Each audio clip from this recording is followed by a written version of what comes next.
KPBS On Demand is supported by ACLU of San Diego and Imperial Counties. The work of the ACLU is about closing the gap between the America that was promised and the America that is. Learn more at www.aclu-sdic.org. Welcome to Best of KPBS Podcasts. I'm Lawrence K. Jackson, and today we're going to give you a sneak peek behind the curtain of two of KPBS's podcasts, Freeway Exit and ScreenTime.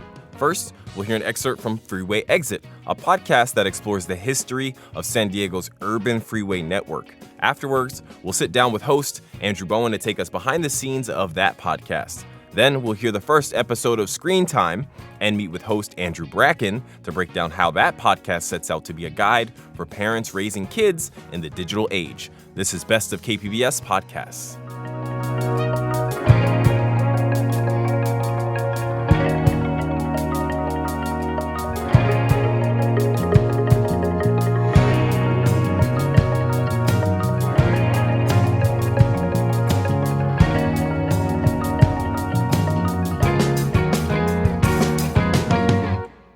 Hello, this is Dr. Michael Lalage, Medical Director and Chief of Staff for Kaiser Permanente San Diego.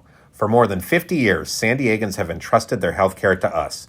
Our care and coverage connect to provide medical care tailored to each member. With our integrated network of primary and specialty care, we work together using evidence-based medicine to help deliver positive results.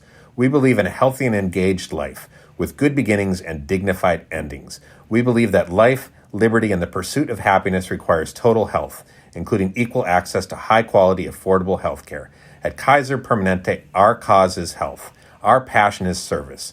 We work to help make lives better. To learn more, visit kp.org/San Diego.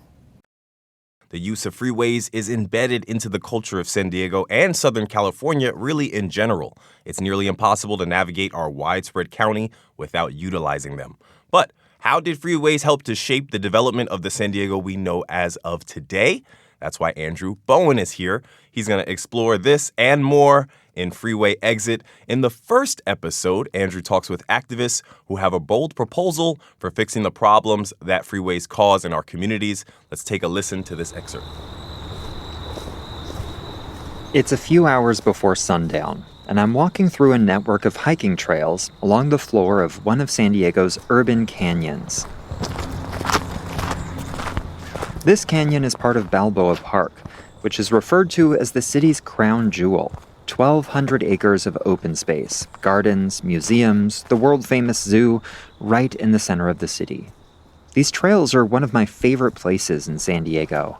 The walls of the canyon make you feel totally immersed in nature. Sometimes you can see hummingbirds drinking from the wildflowers and darting around the tree canopy chasing after insects. Canyons are part of what makes San Diego special. They're little pockets of peace and quiet inside a metropolis of 1.4 million people. You know, the way the canyons kind of reach up into the neighborhoods, I've always enjoyed. My hiking buddy this afternoon is Brer Marsh. He's a local architect with a warm smile and salt and pepper hair that he pulls back into a ponytail. He also sits on the Balboa Park Committee, which advises the city on park matters.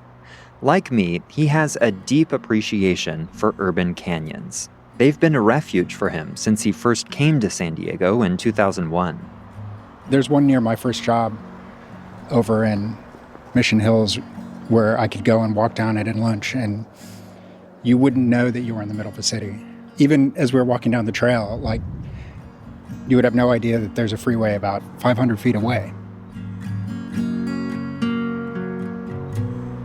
Not just any freeway, the Cabrillo Freeway, aka State Route 163. These trails lead right up to it. And as you approach, the canyon's tranquility gradually devolves into this.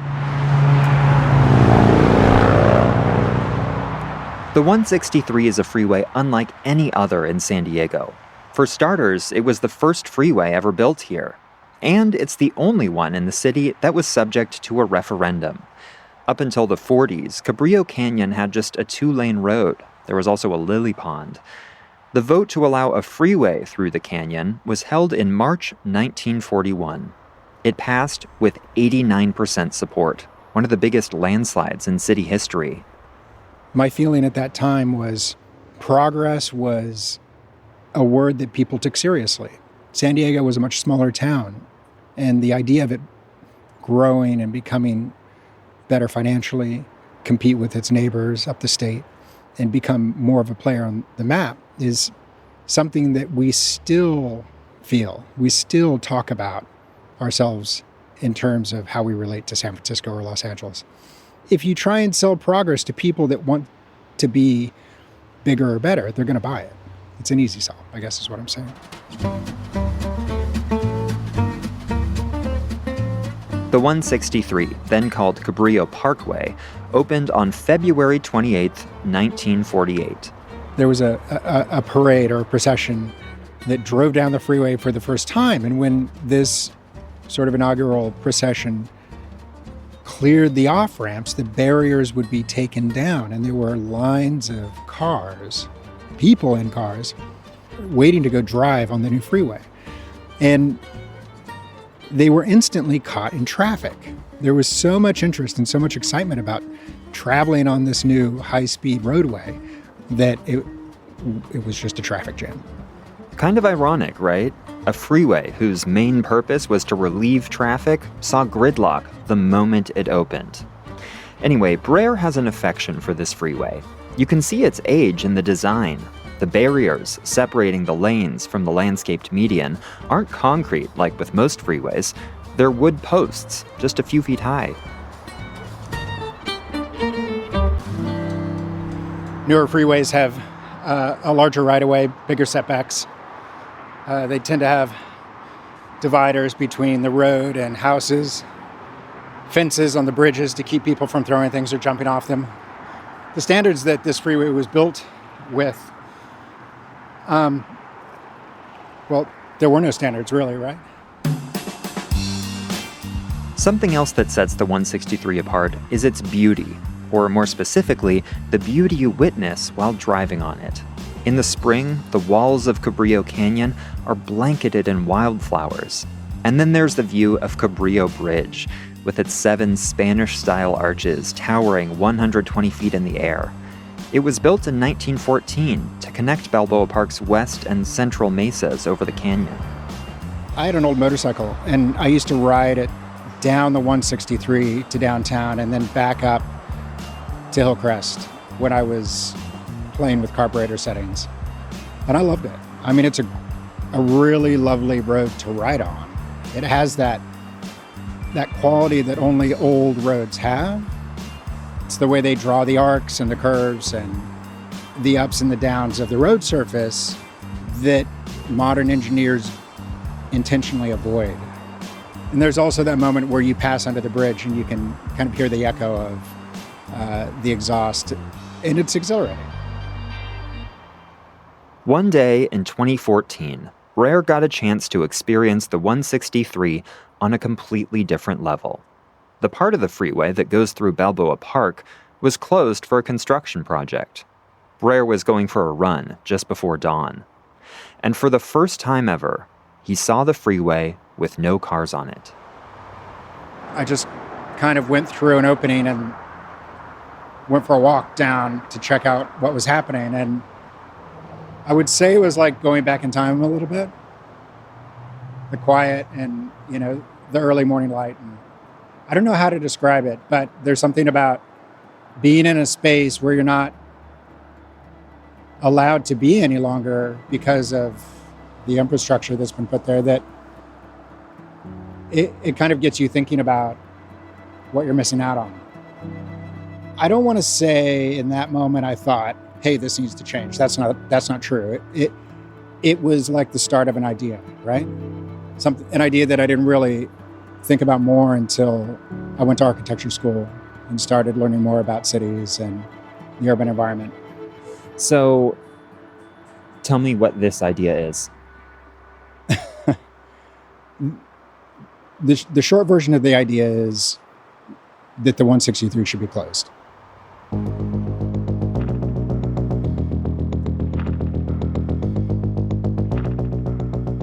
From KPBS in San Diego, this is Freeway Exit. I'm Andrew Bowen. In this series, we're looking at how San Diego's relationship with the freeway has changed over time and how it will have to change in the future. To accommodate a growing population that's sick and tired of being stuck in traffic, to reduce our greenhouse gas emissions and leave a better planet for our kids and grandkids, and to heal the wounds that freeways have inflicted on people and neighborhoods.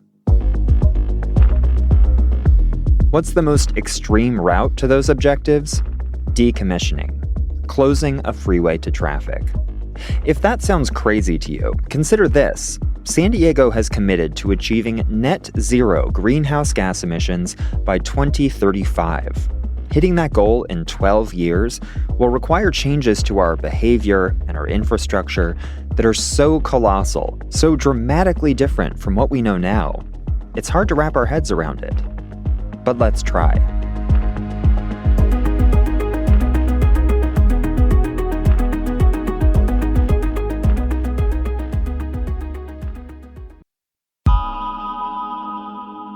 Net zero greenhouse gas emissions means no new greenhouse gases sent into the atmosphere.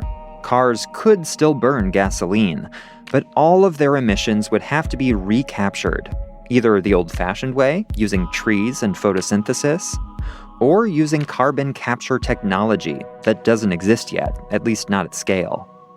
Now, the city does plan on planting more trees, though it's not happening fast enough, and the trees we already have aren't always well maintained.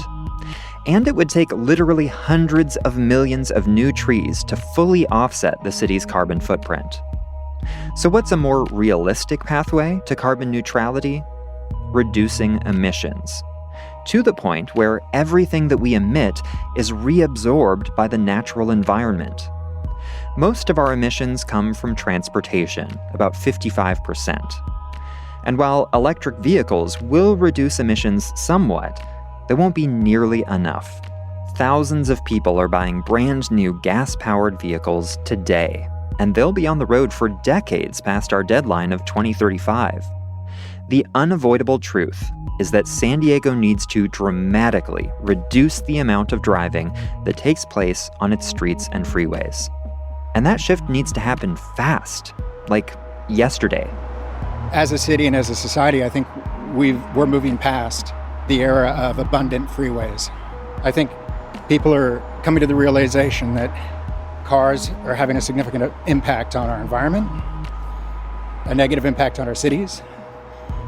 Despite all of the great opportunity they provide, we can't ignore the social and environmental impacts that come along with them. Decommission is a word you've probably heard in reference to naval ships or maybe an old power plant. It's when a society says, this public asset has served its purpose. We don't need it anymore, and it's time to turn it over to another use. Seoul, South Korea decommissioned a freeway and turned the land back into a natural stream. Rochester, New York decommissioned part of its inner loop highway and turned it into a boulevard. There was enough space left over to build more than 500 homes, most of them affordable. On the 163, Brer isn't suggesting we decommission the entire freeway, just the roughly 2-mile stretch that goes through Balboa Park. When he tells people about this idea, the typical reaction he gets is horror. Why would you close this freeway? How would I get anywhere without it? Where he tries to steer the conversation is what would go in the freeway's place. When you start talking about taking space away from cars, people want to fill it with things that they think that are missing, right? That are missing from the neighborhood and from the city. For most of us, freeways have always been there. They're deeply ingrained into our culture. So, of course, it seems radical to talk about chipping away at that system, even for just a few miles. But like I said, if San Diego is really committed to taking action on climate change, it has to cut back on driving by a lot. And freeways are the backbone of our car culture. Hey, mujer. Hola, Ashley. To to people like Julie Corrales, freeways are also symbols of inequality and division. You're gonna get the food? Where's the food at? Julie is gathering a group of 10 people in a high school classroom in Logan Heights, a few miles southeast of downtown. This neighborhood used to be a lot bigger before I-5 split it down the middle. ¿Quién estamos esperando? ¿Sabemos? Julie is an organizer with the Environmental Health Coalition, or EHC. It's a nonprofit that works to reduce pollution and improve the health and well-being of people in underserved communities. This is a meeting of one of EHC's community advisory teams, which try to get regular people involved in policymaking. I love it! I love it! That's the best. Julie has an infectious laugh. Her friendly banter with the group make it clear she absolutely loves her job. It took forever, first of all. It took me like 2...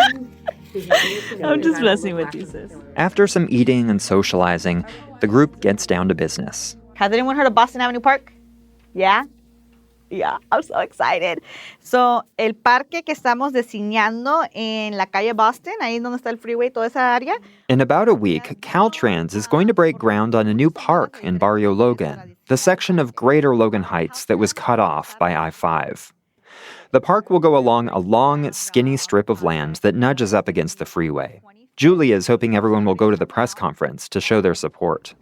I've been trying to vision that park and I just can't see it yet. I mean, I think that's why the tour is going to be so great because we're going to walk the space and it's a really big space. It's all ice plant right now. Yeah. There's going to be a plaza, like a stage and a plaza, basketball courts, community gardens.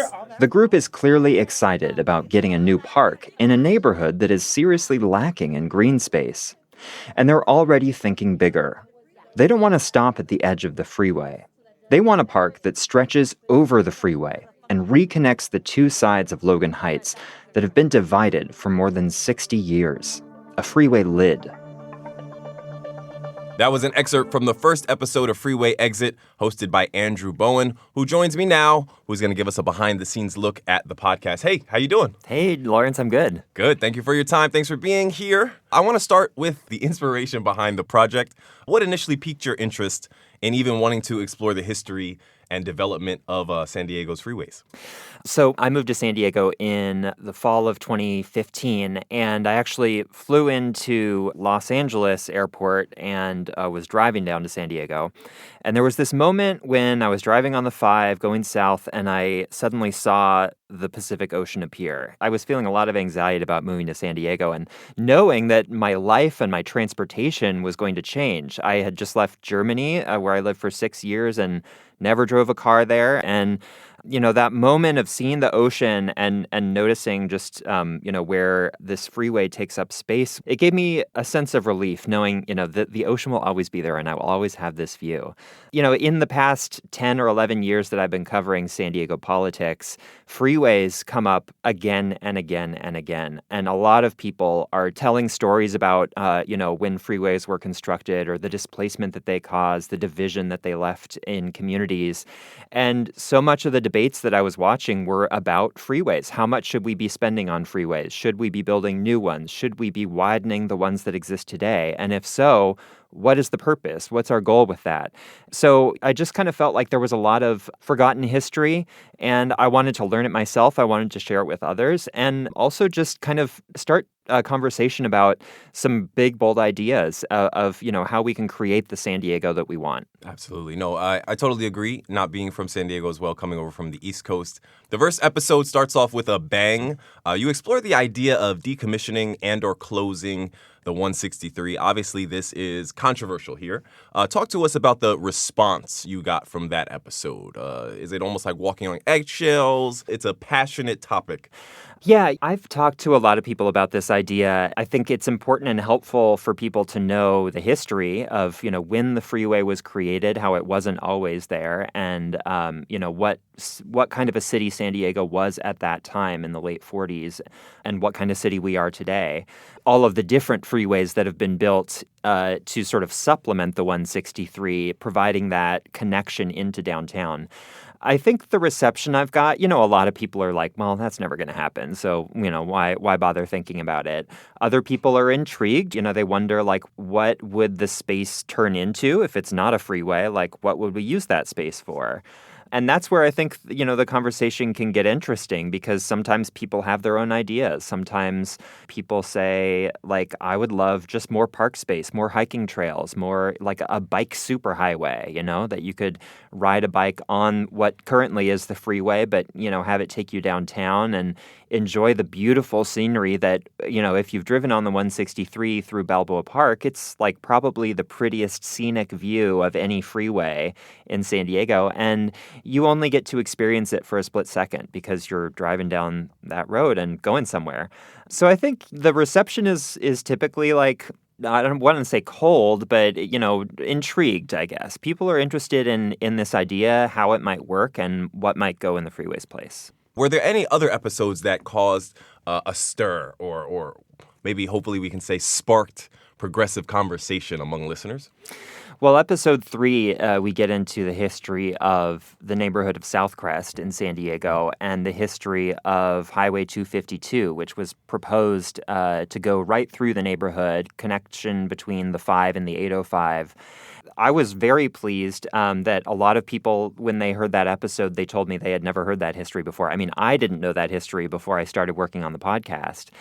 And one really cool thing that happened subsequently as more people started learning about this piece of history in Highway 252 and the revolt to stop the highway, there was actually an exhibition at the San Diego History Center that looked into some of these stories of neighborhoods that were divided by freeways. They found a lot more primary sources related to the fight against Highway 252 than I was able to find in the time that I had to produce the podcast. And they also had a bigger team. There was a research assistant, a student at UCSD who reached out to me, and I shared with her some leads on, where she could find more primary source materials to really get into the details of this history. They found, newsreels from the 70s that, with interviews from folks who were involved in that story. I also found some photos from the Union Tribune sent their photos that they had in their archives to the History Center. And was able to see, some actual images of these city council meetings that I had heard a recording of, but never actually got to see, what it looked like in the room with like people holding up signs saying, Highway 252 is racial injustice. I'm not quoting, but, it was something along those lines. And that, I think, was an episode that I hear a lot of people mention as like, wow, that piece of local history people were totally unaware of. Once again, this is Andrew Bowen, host of Freeway Exit with us. Since starting the project, Bowen, has your own view on highways or freeways changed at all? Has it impacted your opinions on them, knowing? Maybe you're almost burdened with knowledge now? Yeah, I mean, you don't want to start a conversation about freeways with me because I will talk your ear off.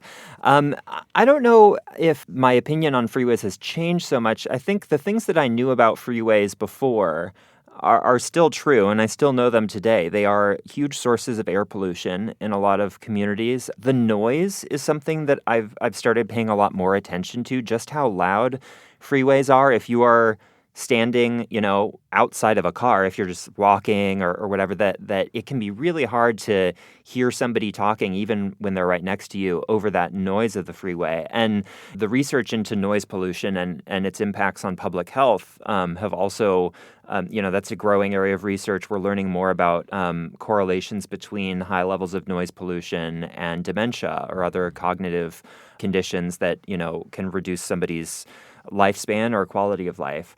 The other element to the freeways that I think I have a new perspective on after this podcast is just that they are not necessarily going to exist forever. When we look at San Diego in the time span of its founding as a sort of a European settler colony, to today, there were no freeways at the start, obviously, and now there are many. And these freeways also have an expiration date. I mean, the infrastructure, concrete and reinforced concrete is not meant to last for all eternity. And there will come a day when we have to consider how to replace them or whether to replace them. And, learning about the story of the Embarcadero Freeway in San Francisco, which we cover in episode 5, and another freeway in San Francisco, the Central Freeway. Both were heavily damaged in an earthquake, and the city ultimately took the step of removing those freeways and repurposing the land that was underneath them. Those kinds of stories, I think, have really expanded my understanding of what's possible. But I think it's worth thinking about and exploring in San Diego because, again, like as you heard in the episode, we have very ambitious goals with addressing climate change and improving people's quality of life. And so, we have to understand and think about how freeways fit into that. Freeway Exit is still a living and breathing project. We have episodes forthcoming. What are the plans for it in the future, Andrew Bowen?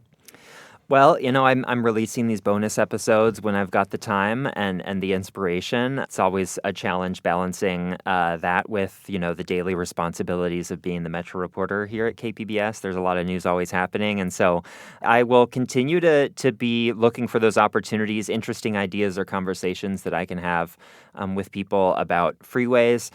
There are more episodes in the works. I can't really say more than that at this point, but, there are some really fascinating stories that have emerged both from season 1, after that concluded, updates to ideas and events that I explored in season 1, as well as, whole new ideas and stories about freeways, even in my own life and my own personal history that I plan on working into future podcast episodes. Absolutely. Looking forward to it. Talk to us about the digital series that serves as really as a companion to Freeway Exit. Can you talk to me about that?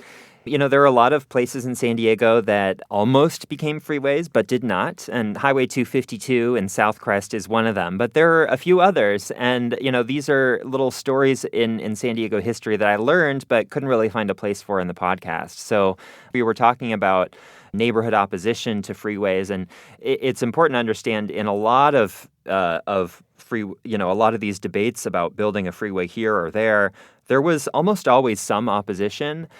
It mattered who was opposing the freeway. There are systems and structures of power that, gave some people more privilege, more clout to be able to succeed in stopping a freeway, and other neighborhoods, predominantly, low income or communities of color, were by and large less successful at actually stopping a freeway, even if they had all of the organizing power and, the facts were on their side. We generally saw a lot of freeways get crumble under the pressure of opposition from wealthy white homeowners. And I think that's also important for us to understand and remember. Absolutely. I thank you. And I thank you for shining a light on that reporting. For someone who hasn't listened to Freeway Exit yet, what would you like a new listener to take away from Freeway Exit?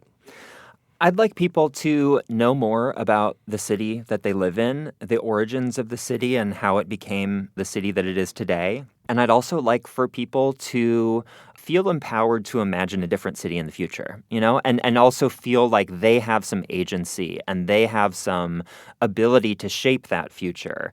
The number of people who actually engage meaningfully with local government is pretty small. And I would love for that to be, a more common thing that, people actually feel like their voice matters, that they know how and when to engage with their representative government and how to shape those decisions and start thinking about what is the San Diego that they want to see in the future and how can they be a part of making it happen. Awesome. A podcast with a purpose. I've been speaking with Andrew Bowen, the host of the KPBS podcast Freeway Exit. Bowen. Andrew, thank you so much for your time. Thank you, Lawrence. It was a pleasure. We will be back after the break for a look into the KPBS podcast ScreenTime. In it, host Andrew Bracken explores how parents are navigating raising children in the digital age. Best of KPBS Podcast returns after the break.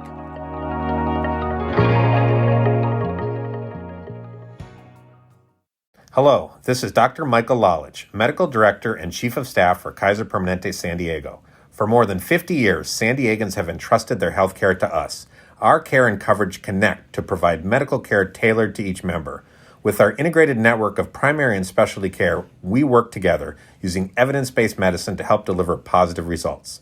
We believe in a healthy and engaged life with good beginnings and dignified endings. We believe that life, liberty, and the pursuit of happiness requires total health. including equal access to high-quality, affordable health care.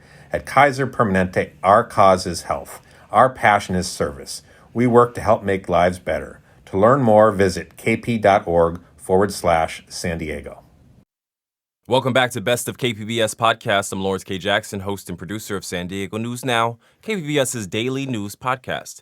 Today, we're exploring 2 KPBS podcasts. Next up is Screen Time. In it, host Andrew Bracken explores how the digital age is shaping the next generation and what parents should do about it.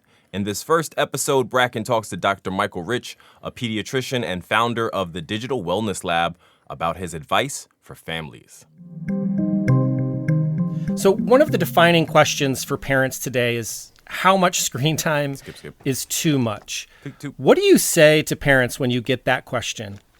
Well, I say, for one thing, we can no longer measure screen time because of the way kids use them. We all, but kids in particular, move seamlessly in between the digital and the physical space. So the old days of television where you sat down in front of a screen and watched a 1 hour or a 2 hour show and turned it off at the end are gone, long gone. But the whole concept of limiting screen time really originated and has persisted from there.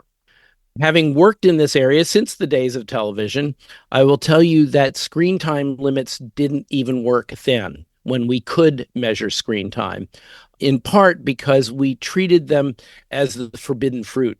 Kids came home from school and did their full hour or 2 hours of quality screen time. And then at the end of that time, what happened? Absolutely nothing. But then mom or dad would come up the stairs and say, you've got homework to do, or you wanted to go outside and play basketball, whatever. And the kids would say, oh, can I watch the rest of this show? Or can I level up in this game? And it would be a conflict every single time. What we are now looking at in terms of a way of controlling that is actually to have dedicated non-screen time. In other words, time when screens are not in use, when phones are not in pockets. And I think this works better to develop the kind of healthy, diverse menu of experiences you want for your child during the day, because we can't measure screen time, but we can measure time that we put it all down is, I think, the most effective way of taking care of them.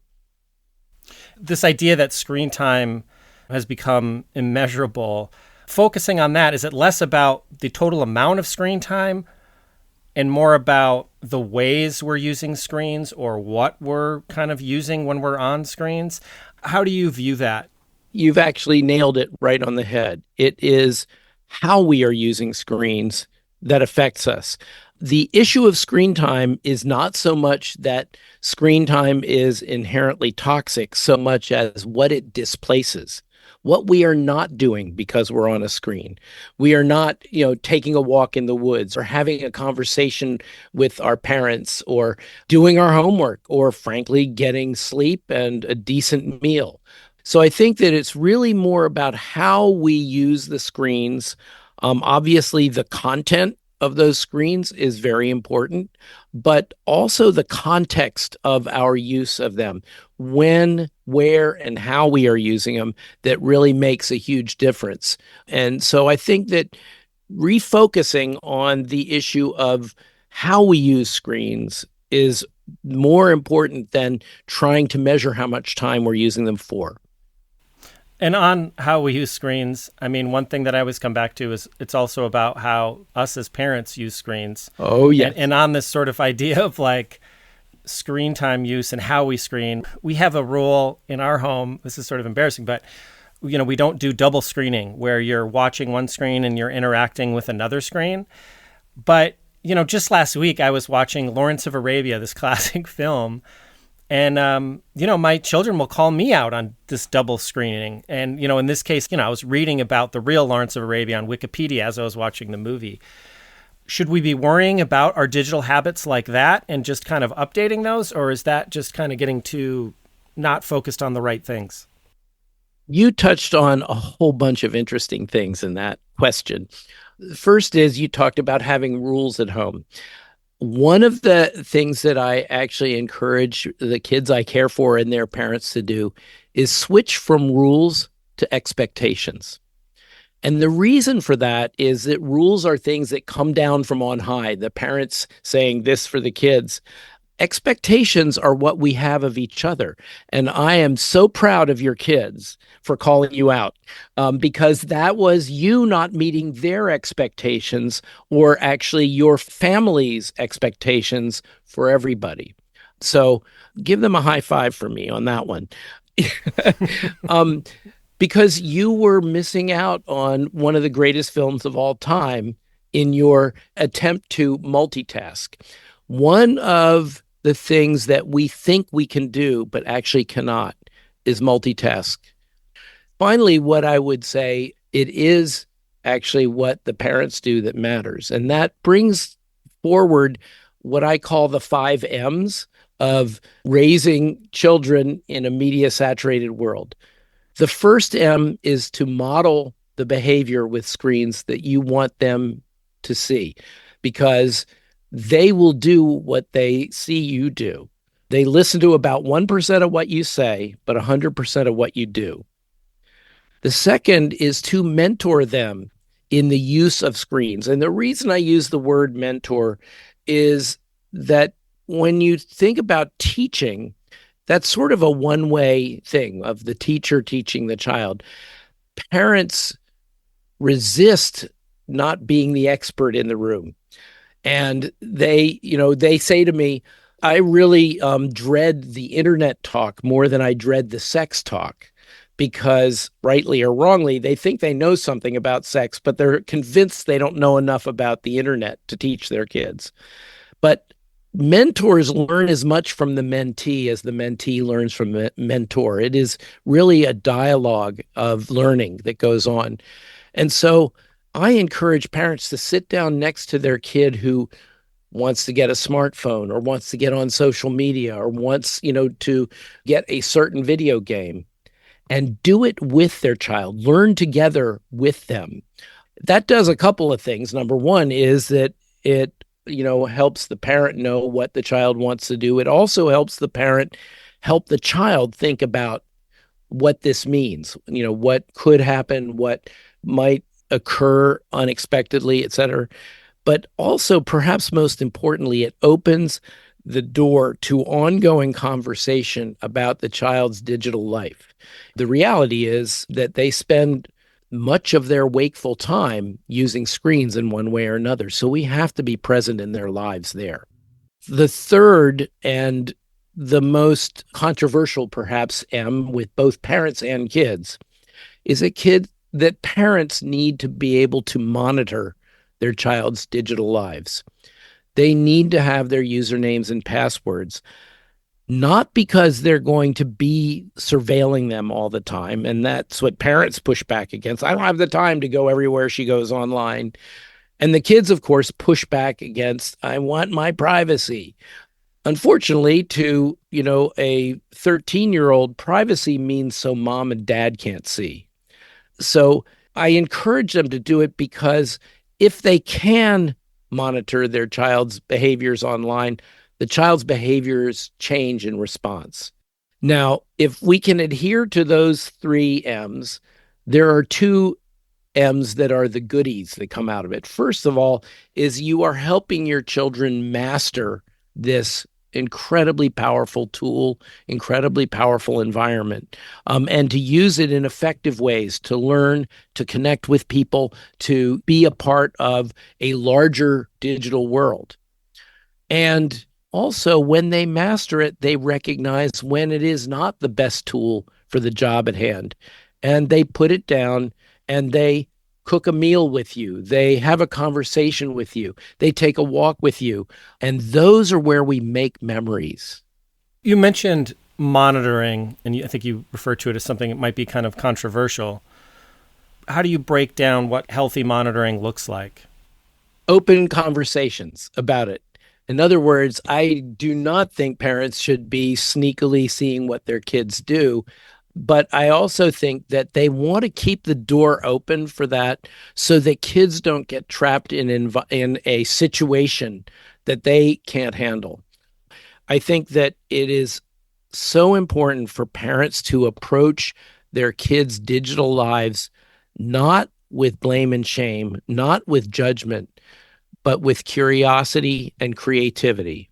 That they are curious about what their children are doing, not to be nosy, but out of respect and love for them. That's why I will tell parents, don't wag your finger at the top of the basement stairs and say, stop playing Grand Theft Auto. Walk down those stairs, sit next to your son, and play the game with him.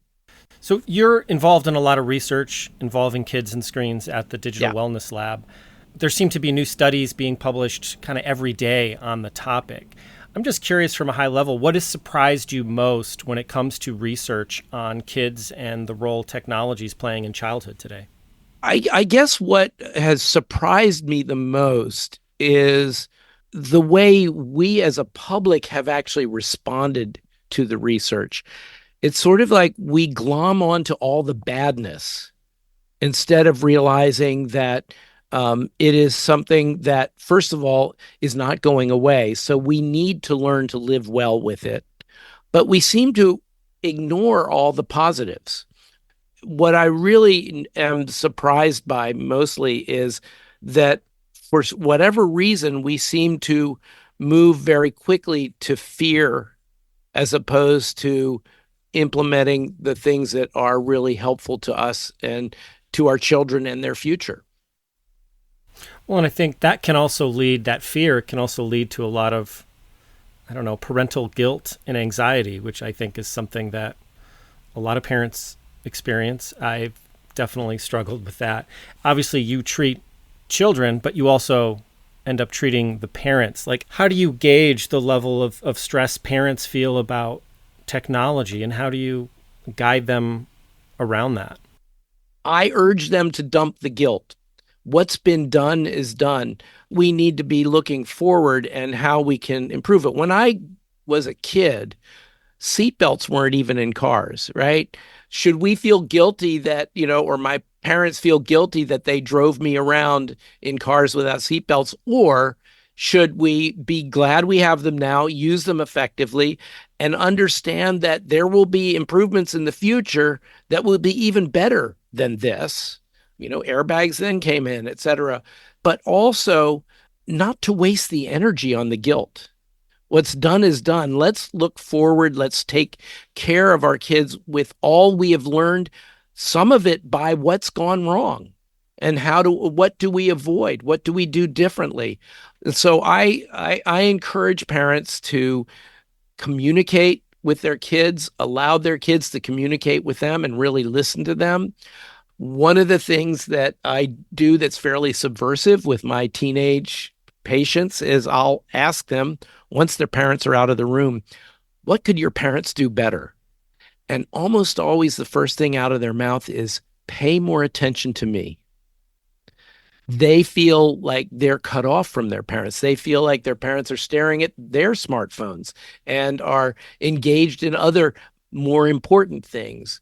And the parents think the kids never say anything, they're just sullen and moody, and the kids really want to be connected with their parents. But they're also negotiating what the nature of that connection is going to be like, because they are crossing the river from childhood to adulthood, and they're seeking their own autonomy in their own terms.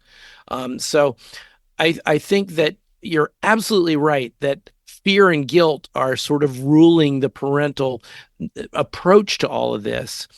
And I want to turn that on its head and say, yes, we can do this. We just have to remember our humanity, our values as we bring them to the kids, and to use research such that we do, use that kind of research to guide our choices going forward. That was Dr. Michael Rich speaking with ScreenTime host Andrew Bracken in the first episode of the podcast. And Andrew Bracken joins me now. Hey, Bracken. Hey, Lawrence. How's it going? Good. How you doing Good. It's weird to be on this seat, but I'm excited. I'm sure you'll get used to it quickly. Talk to me first about the inspiration for screen time, Bracken. I'm a dad of 2 kids, right? My kids are kind of in that middle school transitioning to high school era, but in their lifetime, technology has shifted so much, how we use technology, how we watch, let's say, screens to, it's not the same way I watched TV as a kid. It's just transformed so much. And what I noticed was more and more, whether it was, talking to other parents, whether it was conversations with my own kids, is more and more the conversation went back to, what are you doing about iPads? What are you doing about the, you know what I mean? It came back to technology. And I just kind of wanted to ask some questions about that and how that's impacting childhood. Absolutely. Big impacts. I feel like, the difference is the kids these days grew up with it already. Whereas I can say, at least my generation, I was in like middle elementary school when I got a screen. Whereas kids now, it's almost like and for me, like born with them. I'm an earlier generation, Exactly, so it was even much different. But one aspect of it to me is also like with these iPads, with these personal devices, a lot of times we're experiencing this technology, we're watching this media in a very solitary way, whereas like in my childhood, when I watched cartoons, it was on in the living room or whatever. So there's lots of dynamics, but you're right. It kind of just impacts a lot of our lives. Throughout the podcast, you speak with a variety of different people from different backgrounds, psychologists, pediatricians, researchers. Was there one interview in particular that stood out to you, Andrew? A couple come to mind, and there were a couple different parts of this project. We really wanted to explore it from different dynamics, and there's a lot more on our website at kpbs.org/screentime. And one thing we did little video interviews of young people talking about their own experiences, sort of as like a counter to all the experts and parental experts and researchers talking about the topic. We also wanted to hear from like teens, and they had really insightful things to say. I felt like, I want to say almost like I learned as much from just listening to them as these, PhDs and doctors and things, which also were really insightful. From the technology community, was there any criticism in regards to Screen Time podcast? This is tricky. No, I wouldn't say there's like specific, criticism from the tech side. I think there's still a lot of debates happening over what we know, how much the technology is impacting kids, how it's doing it. And there are different findings coming out of the research. And I think that was pretty interesting. It's just during the course of this project, Jonathan Haidt released The Anxious Generation, which was just like this, huge book that really kind of unleashed this topic and got folks talking about it.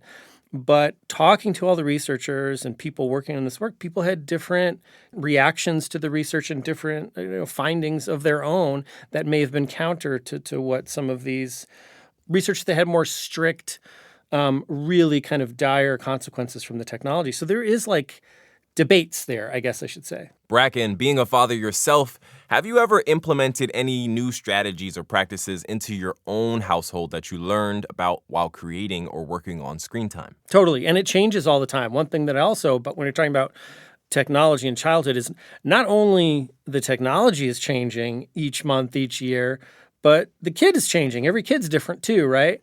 One of the big ones that I walked away from was the idea of kind of removing the device at night and protecting sleep. Like that, the importance of, adolescence and sleep, just that came through across the board. So really trying to kind of create spaces where that technology is off or it's away or it's, from a distance.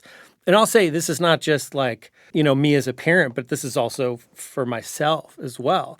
I have to add the asterisk. It's like I'm not batting 1,000 with it, right? So it's not a perfection thing, but that would be one real big piece of it is like trying to create space away from technology.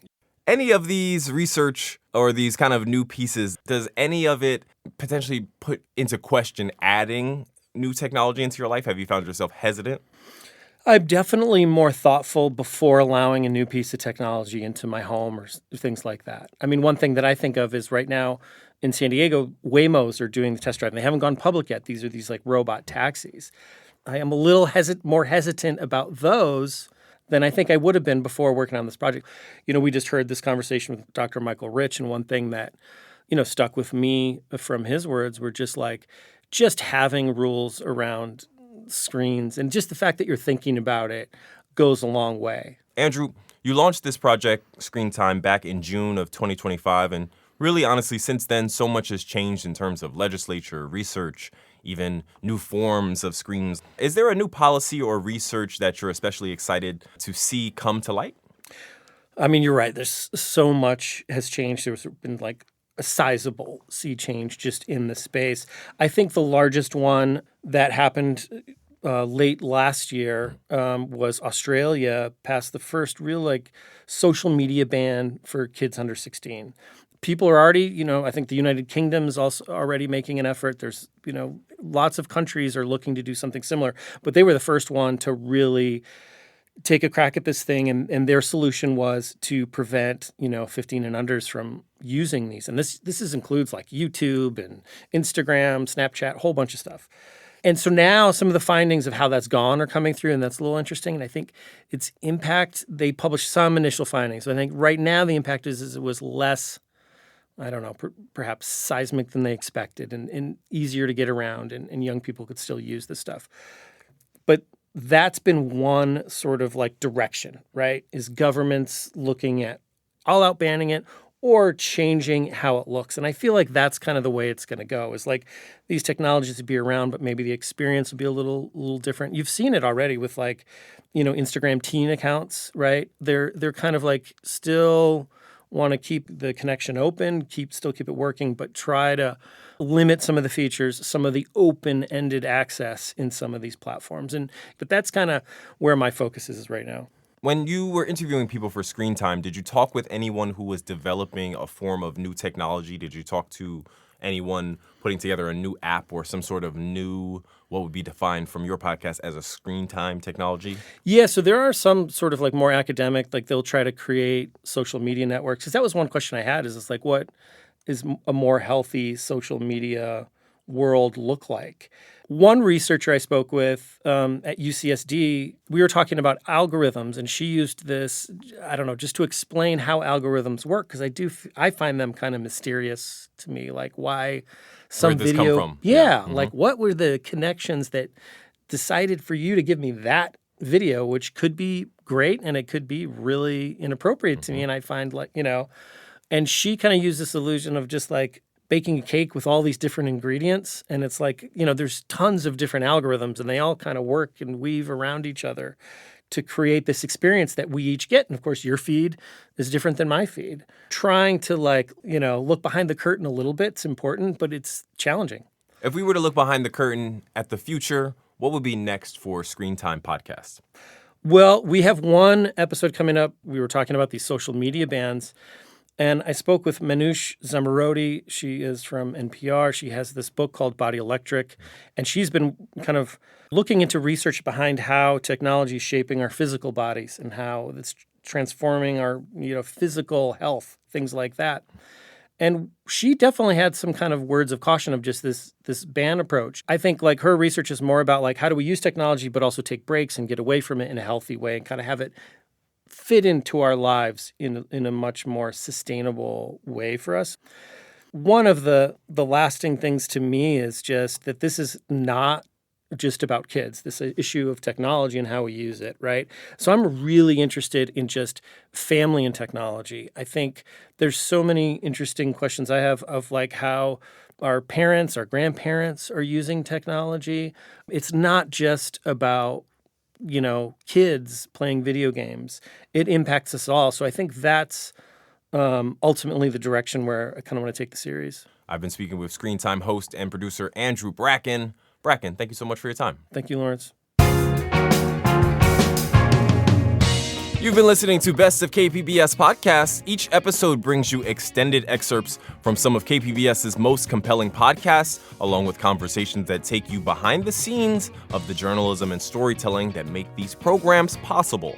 Best of KPBS Podcasts is a production of the KPBS Audio Department. This episode was produced by Brandon Trufa. Executive producer and editor is KPBS Director of Audio Programming and Operations, Lisa Jane Morissette, with additional editorial support from senior producer Brooke Ruth and today's guests, Andrew Bowen and Andrew Bracken. I'm your host, Lawrence K. Jackson. Thanks for listening.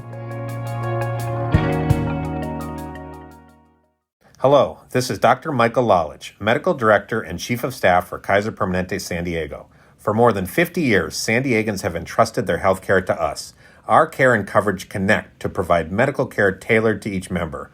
With our integrated network of primary and specialty care, we work together using evidence-based medicine to help deliver positive results. We believe in a healthy and engaged life with good beginnings and dignified endings. We believe that life, liberty, and the pursuit of happiness requires total health, including equal access to high-quality, affordable health care.